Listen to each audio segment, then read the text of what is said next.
ഓട്ടുള്ളിൽ നല്ലൊരു നാടൻ അടപ്രഥമൻ വെക്കാൻ പോവുകയാണ്. ആദ്യം വിറകടുപ്പ് കത്തിച്ച് അതിൽ ഓട്ടുള്ളി വെച്ച് അതിലേക്ക് നെയ്യ് ഒഴിച്ച് നെയ്യ് ഒന്ന് ചൂടായി വരുമ്പോഴത്തേക്കും നമ്മൾ പാക്കറ്റിൽ വാങ്ങിക്കാൻ കിട്ടുന്ന ആ അട പൊട്ടിച്ച് അത് വലുതൊക്കെ ആയിരിക്കും പീസുകൾ, അതെല്ലാം ഒടിച്ച് നമ്മുടെ സൈസിലാക്കി നമുക്ക് കഴിക്കാൻ പാകത്തിലാക്കി ആ നെയ്യിലേക്കിട്ട് ഒന്ന് വഴറ്റിയെടുക്കുകയാണ് ആദ്യം നമ്മൾ ചെയ്യുന്നത്.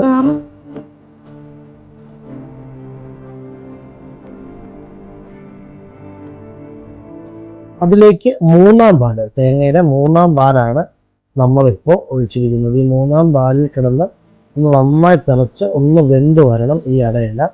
അങ്ങനെ മൂന്നാം പാല് അല്പം വെള്ളം ചേർത്താണ് അത് നന്നായിട്ട് തിളച്ച് അതിൽ വെള്ളത്തിൻ്റെ അംശമൊക്കെ ഒന്ന് കുറഞ്ഞ് നന്നായിട്ട് അട വെന്ത് കിട്ടണം. അപ്പോൾ അതിന് വേണ്ടിയിട്ട് അത് ഇനി വേകുന്ന വരെ ഒന്ന് വെയിറ്റ് ചെയ്യും.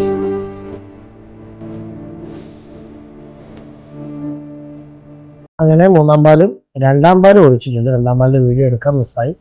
രണ്ടാം പാൽ ഒഴിച്ച് അട നന്നായിട്ട് വെന്ത് കഴിഞ്ഞ് കുറുകി അതിലേക്ക് നേരത്തെ നമ്മൾ ഉരുക്കി വെച്ചിരുന്ന ശർക്കര പാനി നമ്മൾ അരിച്ചൊഴിക്കുകയാണ്. നന്നായിട്ട് ഉരുകി ഒരു കഷ്ണം പോലും ശർക്കരയുടെ കടിക്കാത്ത രീതിയിൽ നല്ല രീതിയിൽ ഉരുക്കിയെടുത്തതാണ്. അപ്പോൾ അത് ഏകദേശം ഒരു 1.5 കിലോളം ശർക്കരയാണ് ഉരുക്കി നമ്മൾ ഇപ്പോൾ ഈ പായസത്തിലേക്ക് ഒഴിച്ചിരിക്കുന്നത്. പിന്നെ ഈ ശർക്കരപ്പാനി കൂടെ കിടന്നൊന്ന് നന്നായി തിളക്കണം. അടയ്ക്ക് നല്ല വേവുണ്ട്.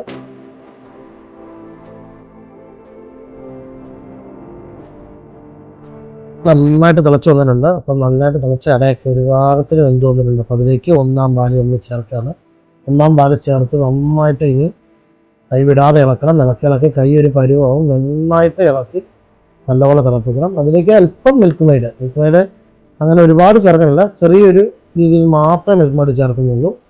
അങ്ങനെ മിൽക്ക് മെയ്ഡും കൂടെ ചേർത്ത് നമ്മുടെ പായസം നന്നായിട്ട് അടുപ്പത്തിനും തിളച്ചുകൊണ്ടിരിക്കുകയാണ്. അപ്പോൾ നന്നായിട്ട് കുറുകാനുണ്ട്, കുറച്ചും കൂടി ഒന്ന് കുറുകി വരണം. അപ്പോൾ അതിലേക്ക് നല്ലപോലെ ഇളക്കി കൈ വിടാതെ ഇളക്കിക്കൊണ്ടിരിക്കുകയാണ്. അടി കട്ടിയുള്ള നല്ല ഓട്ടുള്ളിൽ മാത്രമേ ഇത്തരം പായസങ്ങൾ പരമാവധി വയ്ക്കാവുള്ളൂ.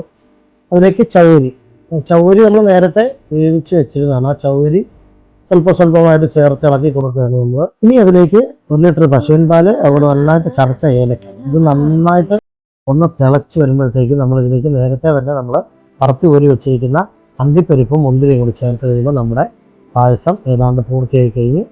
ഇങ്ങനെയാണ് നമ്മുടെ തിരുവനന്തപുരത്തെ വീട്ടിൽ തയ്യാറാക്കുന്നത്. അടപ്രഥമൻ പല നാടുകളിലും പല രീതികളിലാണ് വെക്കുന്നത്. എന്തായാലും നമ്മുടെ രീതി എല്ലാവർക്കും ഇഷ്ടമാണെന്ന് വരുന്നു. Okay, by.